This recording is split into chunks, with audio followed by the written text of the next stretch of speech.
is The Pastor's Heart and Dominic Steele, and thanks for joining us today. The serious problem of loneliness with our guest, Professor Patrick Parkinson. Nearly 1 in 4 people are profoundly lonely, and the loneliest generation of all is the under-25s group. There's a new Christian organisation, a think tank, a public policy institute. It's called Publica, and it's being launched this Thursday night. Professor Patrick Parkinson is heading it up, and the first issue that they're researching on and expressing real concern about is loneliness.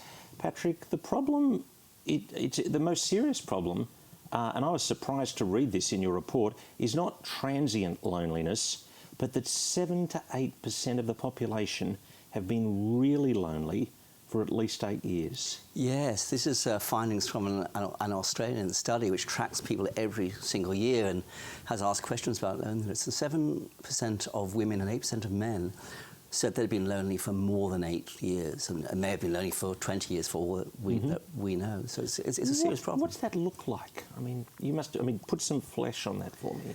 Well, obviously the elderly, we understand that people who are widowed, have lost their loved ones and don't have a good, strong support network or family are going to be lonely and going to be lonely for a long time. So that's some of that percentage? That's some of them. People in aged care homes, a very large number don't get any visits at all.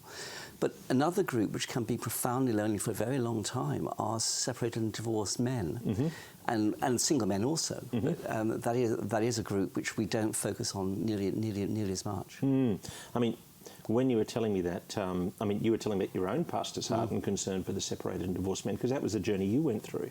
Yes, it was, and I find myself the age with an 8-year-old child as a single parent. I mean, literally, having to do everything myself. Now, fortunately, I had a great deal of support from the church, for which I was very grateful, from friends and from my broader community. So I was able to navigate that period of single parenthood and the depression and the loneliness which was accompanying it. I was able to get out of that quickly. Depression? Oh, certainly. Yeah, I mean, depression is a very normal response to separation and divorce, particularly if it's unchosen. Very often you find that there is a lever and there's a left. There's somebody who's made the decision, often a year or two before they actually make it. And they move on. But for others, and I would put myself in this category as well, it comes as a surprise or a shock, and you haven't prepared for it. It's not your choice, and it can leave you profoundly disoriented and depressed. But fortunately, one can see the light at the end of the tunnel if you just persist. I mean, as you say that, just reflecting at Village Church, we've run divorce care probably once or twice a year for more than a decade, and the divorce care course. And you definitely find you're sitting in a lounge room, and as you say, there's a mixture of leavers and left, and some women who were leavers, and some men who were leavers, and some women who were left, and some men who were left. And in that moment of discovering that the other person might have made the call 2 years earlier, there are significant penny drops in those conversations that really the writing was on the wall for a long time. And when you heard about it, it was way gone. You couldn't do anything about it. Yeah, and there can be, for the left, a real sense of betrayal because they weren't aware of what was going on. And so you build your whole life around your family. That's where your friends are. They are mutual friends. It's very difficult for mutual friends to cope with a separation. Who do they support? Do they support neither? What do they do? So it doesn't just affect the couple who are separating. It can affect their whole friendship networks as well. And I mean, as you say that, the other person-centered person might think, look, I am going to support you because you're really going to need support, whereas this person is perhaps going to do okay, Yeah. And I've got to pick one. Yeah. And look, just some statistics on this. For women who are separated and divorced, they are on average twice as lonely as married women. But for men who are separated and divorced, they are 13 times as lonely as a married man. So you can see the impact, particularly for men. We should care for everybody, of course, but there's a particular needs which emerge for men in midlife when a breakup happens. Now, this longer-term loneliness, when you told me 7 or 8 years on the phone when we were talking ahead of this conversation, when you said long-term, I thought you were going to say 2 years, but you said 8 years, and that just floored me. Yeah, and 8 years because that's as far as the research went. Right, okay. For many of those, as I say, it could have been very much longer. And there may well be people who are lonely for much of their lives. Could you just give us, I mean, what's definitionally, what's loneliness? Yeah. Loneliness is a gap between the social interactions you need and the social interactions that you have. So people can experience loneliness in different ways to different levels. If I'm comfortable being on my own, if I'm a hermit, if I'm just a bookworm, and I'm comfortable with myself. And there will be some people like that. Yeah. Absolutely, absolutely. But for those who feel a gap or gulf between their need to engage and the reality of their experience, that's loneliness. It can be very profound. And a study in Australia recently found that 17% of respondents said that they felt always or often alone. That's a lot of people. We'll come to what can we do about it in a moment.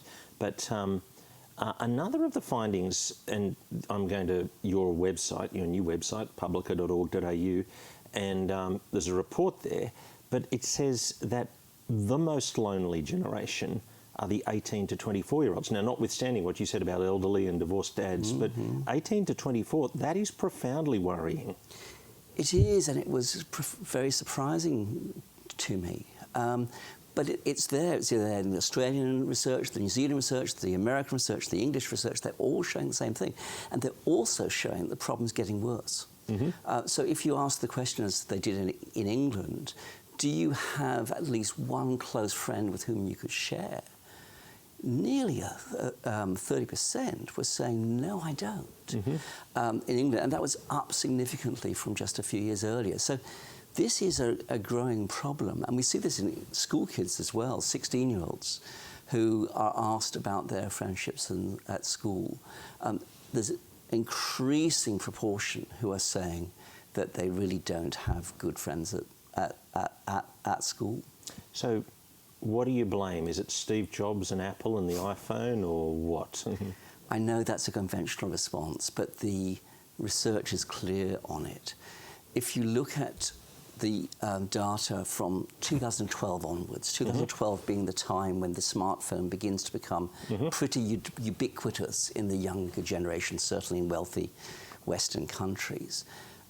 What you find is the level of social interaction through social media goes like this, and face-to-face interactions just plummets, and plummets almost in proportion to the increase in use of social media. So it is actually the iPhone and the iPad that's caused it? It's a lot of it. So teenagers are just not going to the mall together to hang out as much as they did, going to cinemas to watch movies as much as they did. Now, obviously the pandemic's made this worse, because of lockdowns, but this is all pre-pandemic. You're seeing this. Young people are having much less sex than they did, so maybe there's some good things and less unplanned pregnancies. Sex? Yes, yes. So is that? I mean, you're talking 18 to 24-year-olds, so you're talking about less sex in non-committed relationships. Yes, yes. Are you reading that as a good? I mean, sorry. Of course, I'm reading that as a good thing. Why is that? I think it's just part of this pattern of young people not engaging in face-to-face social interactions nearly as much as they did. So they're texting, they're doing this and the other. And maybe they are unlearning what it is to engage in a close face-to-face relationship. I mean, I'm just thinking about some of my staff here at church. I might say, can you follow up this new person? And they will want to text them rather than have the phone conversation, where when I was in their stage, I would have just rung. Yes. And it would have been a deeper, closer interaction because of a 10-minute phone call. You go deeper than a 3-line text. And texting, it can be very useful because you don't have to get them to answer the other end, but it creates distance, doesn't it? And for a lot of people, they like to text because they can think about what they're saying, they don't have to respond in real time. life's messy when you're talking face to face. You know, so you drop your microphone. Exactly, these sorts of things, and all sorts of difficulties are there in interpersonal relationships. Yeah. And the computer creates some sort of distance, but that's not healthy for us as human beings. And we're seeing this significant increase in loneliness of young people, and that's part of the reason. I don't think it's all of it.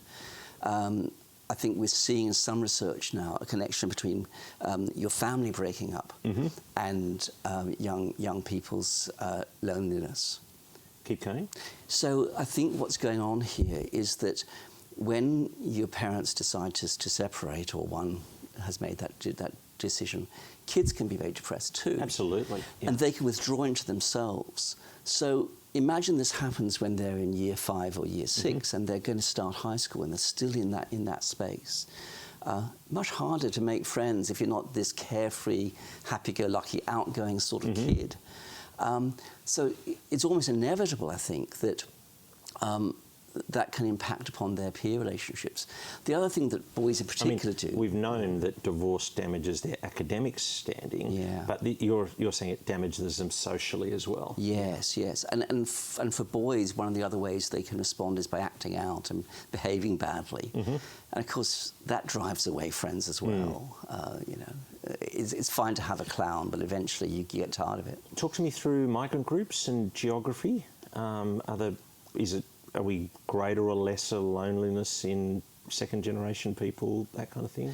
I think it's obvious in a country like Australia, where we have a lot of migrants. 1/4 or more than 1/4 of the entire Australian population was born overseas. So when you first come to a country, particularly if you don't come as a partnered person, there's a lot to get used to. There's new friendships to make, and it's an alien culture, so it's pretty understandable. Were you born overseas? Yeah, but I was born in England, so the transition to Australia wasn't too difficult. I was born in England too, but when we came to Australia and I was 4, my parents didn't have aunties and uncles living in Sydney. There was no extended family. We did Christmas on our own every Christmas. There was I think a much more isolated growing up in this country than there might have been if we'd had aunties and uncles' houses to visit. And absolutely, and grandparents around the place. To visit, yeah. And what you often find with a migrant couple is that one is coming because they have a job. They're being sponsored by the employer, and that's often the man. But the woman who may not speak English well at all, it wasn't a requirement for her, she gets into Australia because of her husband's work. And she's stuck at home. She doesn't have independent work, and she doesn't have the language. So you can see that relatively new migrants and refugees are going to struggle, and particularly women probably in that situation, unless they've got a good migrant network of support, which some of them have. What about inner city versus suburban? Inner city life can be very alienating. After my own breakup for a year, 18 months, I don't remember how long now, I was in this anonymous apartment block in Neutral Bay with single apartments. And I think I met my neighbour once. You know, he would bang on the wall if my music was too loud. But it was a profoundly alienating environment. And a lot of people live in that sort of alienating environment. There's no community where you live, so your community is where you work, and for some people that's a lot of a community, very strong relationships. For others, it's not. So I'm just thinking, in our area here, just down the road, there's 1,200 units opened up in Harold Park, and 70% of them are single bedroom. Do you know? So but that's actually consistent with what the census says. The number of single dwelling houses or single dwelling places in our area. But if we're thinking 70% single bedroom, there's a lot of people living on their own. Awful lot of people. And think about how people connect in a community like that. They connect through their work if that's a strong community. But a lot of people are working from home or in gigs, you know, doing this and that they're not well connected to the workplace. If you've got kids in primary school, you've probably got a network of mums and sometimes dads if you're involved with community sports. But if you have as well for a while. But if you're not part of a church or not part of another faith community, and you're not part of a sports group or a school network, where do you connect with your neighbours? How do you even meet your neighbours?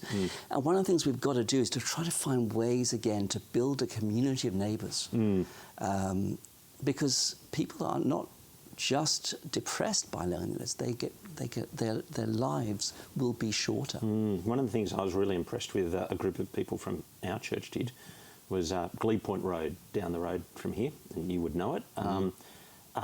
They embarked on a project every fortnight to eat at every single restaurant in Glebe Point Road, and had a loose group, a loose Facebook group, so that, the Facebook, if you didn't have anything to do this Friday night, come to the next restaurant on Glebe Point Road, and called Eat the Street. And I thought, what a great strategy for mid-40s people who are a little bit lonely, a little bit lost, to be gathering together to do something fun.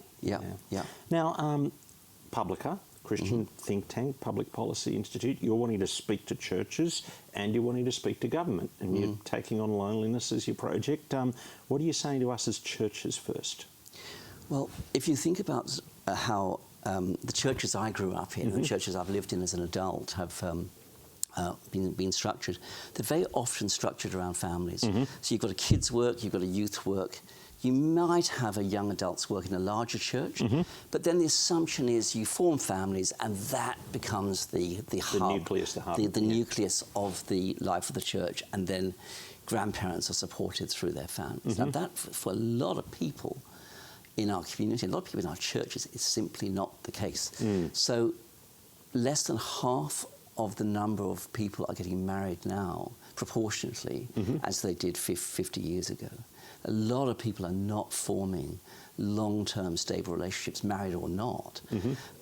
So you've got a lot of single people out there, you've got a lot of divorced and separated people, as we've talked about, and of course the elderly, for whom the family structure doesn't provide the support, or they're alienated from their families.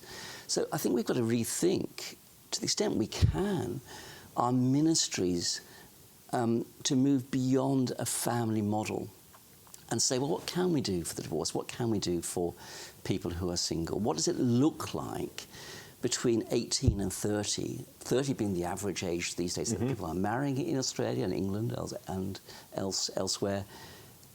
There's a period when they may be at university, but those are, as we're now seeing from research, very difficult years for some of them. What can we be doing as churches to build community amongst those who are single? What do you want us to do?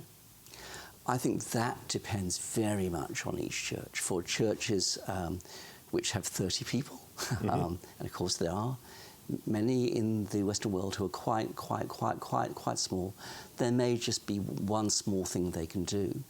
But what I'd encourage pastors to do is to look at the landscape, look at their area, think about initiatives like divorce workshops, ways in which, interesting ways you could actually invite people into community without necessarily having a Christian message behind it all. But by building relationships and reaching out, there will then be the opportunities to share the gospel and invite people into the wonderful community and family, which is the healthy local church. I think you're saying also churches are one of the only organisations that can create meaning in the local community, because you can't professionalise care. No, I mean, what's happening in Australia, but it's happening elsewhere too, is that the taxpayer burden of social welfare has just been rising and rising and rising. And you can't just rely on professional social workers to provide the loving support that the people need. It's a drop in the ocean to what the level of need is out there. And so those of us who are in strong communities, and if we're in a healthy church, we probably are, we have such an opportunity to reach out to those who don't have that community, and in small ways and large to show that we care. Just to give you one example, I was part of a church up in the Blue Mountains years and years ago, and we had a little cottage on the edge of our property which we weren't using. And we set up a family support service, just our little church, with a bit of seed funding from Wesley Mission. And there was one full-time worker, and then we would volunteer to look after kids for single mums while they went out shopping or just had a break. Just all sorts of little ways in which volunteers, particularly the recently retired, could support their local communities. Another example is Kids Hope, which does wonderful work in creating mentors for troubled kids in primary schools. Such a need and such a ministry. And again, people who are beginning to wind down from work in their mid to late 50s, 60s, plenty of healthy years ahead. So much they can do to reach out to those in need in the community. Now, Publica, the new organisation that you're heading up, how's it come about? Because it's being launched on Thursday night. So I was looking at the landscape and realising that in the public square, so much of the way we come across as churches in Australia is negative. We're against things. And look, I've chaired Freedom for Faith. I co-founded it some years ago. There's a real need to be against things. There's a real need to oppose adverse changes in society. But we can't just be against things. We've got to be for things, and we've got to be for people in a positive way. And I could see a real gap in Australia in terms of public policy. Where are the Christian groups who are really engaging in positive witness? Some are, like Anglicare, Catholic Care, Uniting Care, around poverty. We've got a lot of good work there. But there's so much more we can do.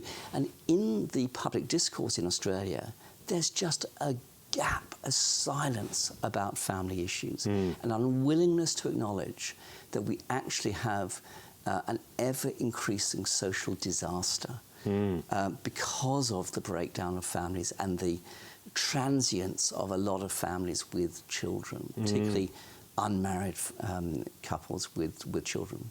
3 to 4 times as likely to break up as a married couple with kids.